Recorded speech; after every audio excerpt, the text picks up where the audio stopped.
District breakdown time. There he is. That's my man, Matt Diggs, and he's ready to talk some 7-6A.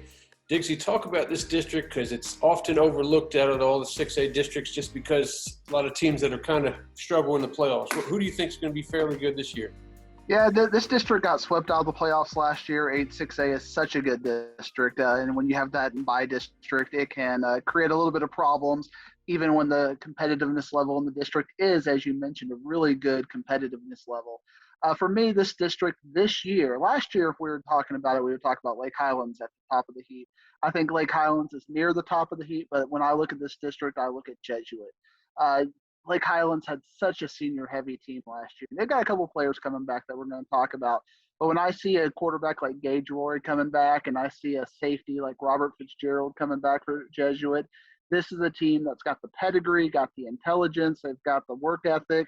This is a very good football team, and I think they're going to be one that's overlooked in the area. I'll definitely have Jesuit in my top 20 to start out with. Lineman Matt Craycraft, a Duke commit, really good player. Hunter Krepp had a really good 7-on-7 off season. So Jesuit is really the team I think that this district, if they're going to beat anybody in 8-6A, I think it's going to be a Jesuit team that's going to win that 8-6A battle. But Lake Highlands, I think they're going to be down a little bit, but I don't think they're going to be, not making the playoffs down. I think they're a solid number 2 in this district. Noel Whitehead is a returning running back. They're going to have a really hard time replacing that quarterback, Mitch Colson. He was really the heart and soul of that team, in my opinion. Not that many people ask me my opinion. But they got a couple good players coming back. Carson Klein, Will Hutton, and Duplique are all coming back for Lake Highlands. So I think Lake Highlands is a solid number 2. But I do think we have a little bit of a precipitous drop off there. Yeah, that's what I want to talk about. You got a couple.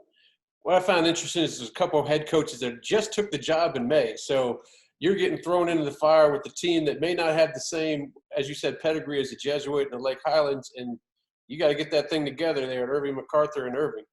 Yeah, you do. And for me, I still think Richardson Pierce is a team that I would pencil in the playoffs.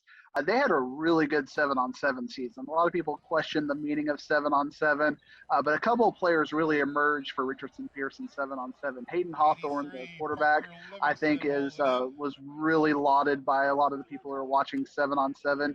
2 first-team all-district receivers for him to throw to in Jack Livingston and Oliver Crawford.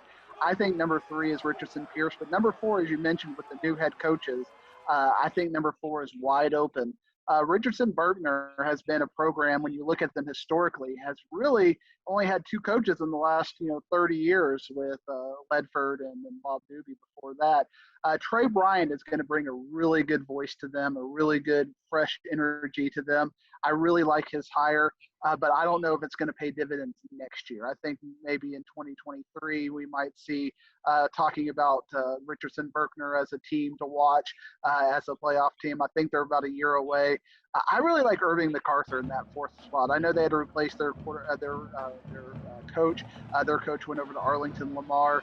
Great head coach, but I think they're going to have the experience. They're going to have a lot of their coordinators coming back. They promoted their defensive coordinator, and they got a really talented sophomore quarterback in Kylale Fly, who will be a junior next year. I think he's going to be a difference maker. And when you have the bottom heavy nature of this district, a playmaker at quarterback like he is could really mean the difference. But you can't rule out a team like Richardson. Richardson has been there the last 4 or 5 years, but they were really senior heavy last year. So I really like Irving MacArthur to get that last playoff spot. Irving Nimitz, I think they're going to be on the bottom tier of the district. But again, the district is so compacted that a couple of transfers, you never know what you can have in that bottom district. You could see Irving or Nimitz competing for that last playoff spot. It should be interesting to see who gets in there in those last spots, as you were saying.